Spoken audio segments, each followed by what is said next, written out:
It's called a game pod. It's podular. Podular! Ha!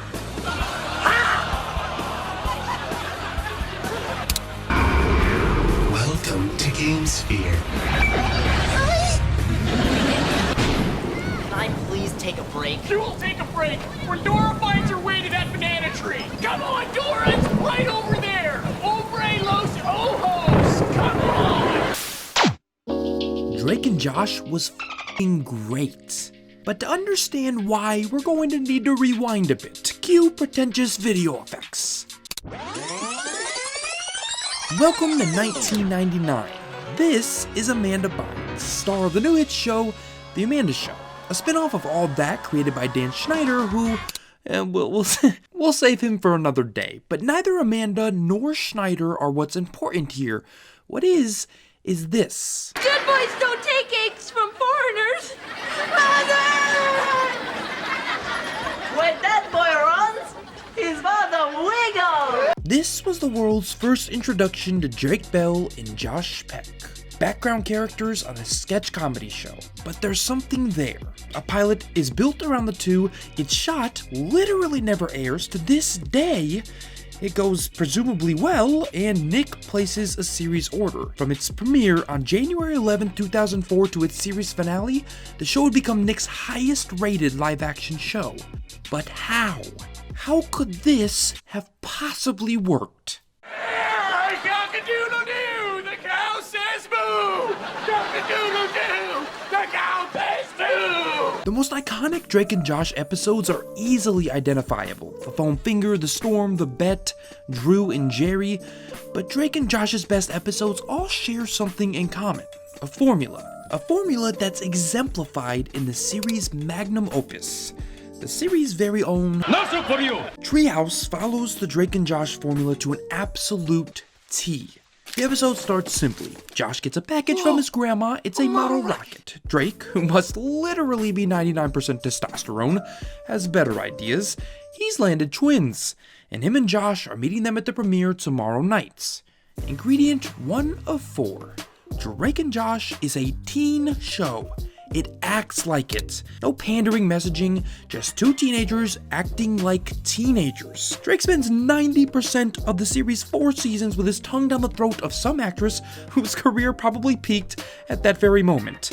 There's a spring break party in their living room, they get caught with fake IDs, and most importantly, they are teenage boys who want nothing more than to get their shot at what Drake calls hot twins. By understanding that the teen Nick audience was shockingly made up of teens, the show was able to be freer in its subject matter and semi-realistically portray actual teen desire, something its competition at Disney shied away from consistently.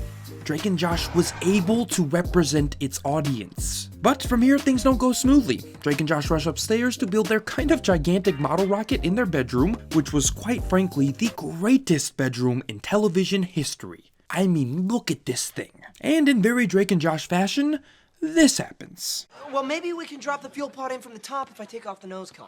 Cone! Whatever! Ingredient number 2. The inciting incident of every truly great Drake and Josh episode occurs between Drake and Josh. Their argument here, between each other, is what eventually leads to this moment.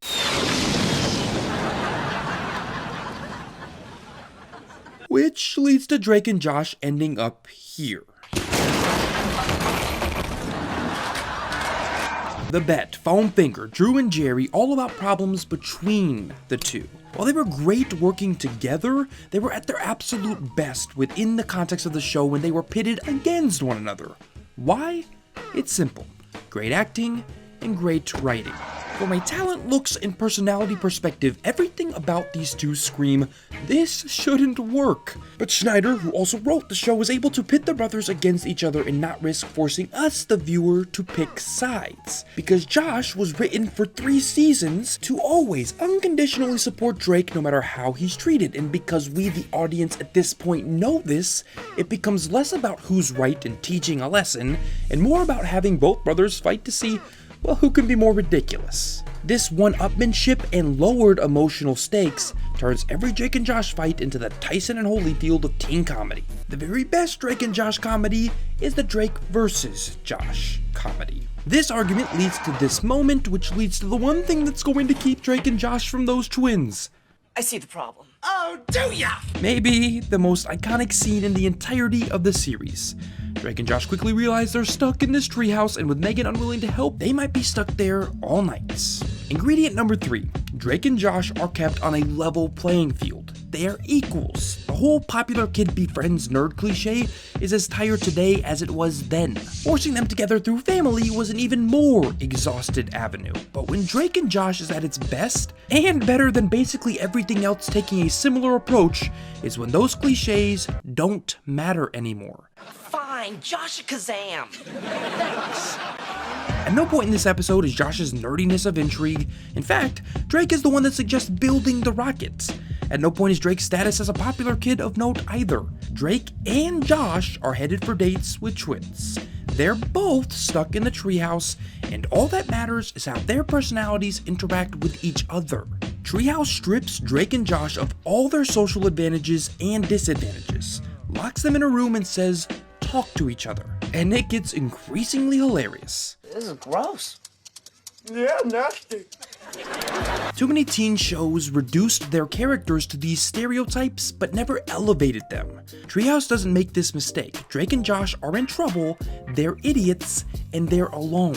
They're no longer cliches, they're characters. It's also worth pointing out that this is a trend for the series. These characters are significantly more relatable than similar shows of that time because they're constantly disarming each other's facades and forcing each other to be real, which leads to gold like this. Elbow. Freezer. Goose. Okay, this is the worst game ever. It is, isn't it? The next 10 minutes are basically just Drake and Josh engaging with each other with absolutely no pretense, until it's time to finally solve the problem. The final ingredients to the Drake and Josh formula is oh so simple. It's Drake and Josh who solve the problem. Not Drake or Josh, but them both. And always in the absolutely stupidest way possible. In Drew and Jerry, it involves Drake buying a giant fake tuna. In The Bet, it involves hives. In Drake and Josh In, it involves a fake gas leak. The all that influence is clear. Drake and Josh are at their absolute best when they're solving problems in the most absurd ways imaginable, and when they're the ones left to figure it out. In Treehouse, it goes like this.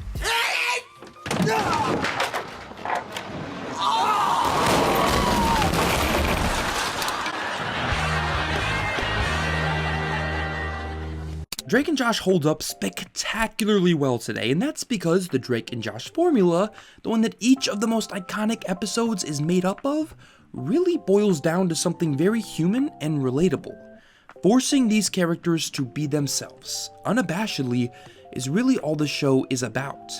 There's no gimmick, no future seeing or hotels to live in. It doesn't preach be yourself, it isn't shoving it down your throat. That's just kind of what it is. And when you can show that instead of telling it and do it well, you can just stick two kids in a treehouse and turn it into something timeless. Every Drake has a Josh inside them, and every Josh has a bit of Drake.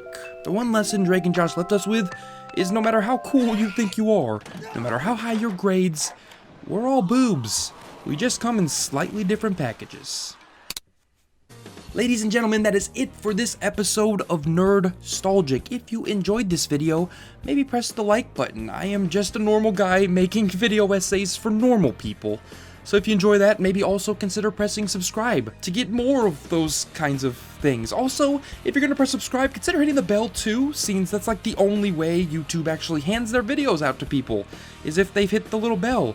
Who knew that was kind of a requirement? But it's spherical!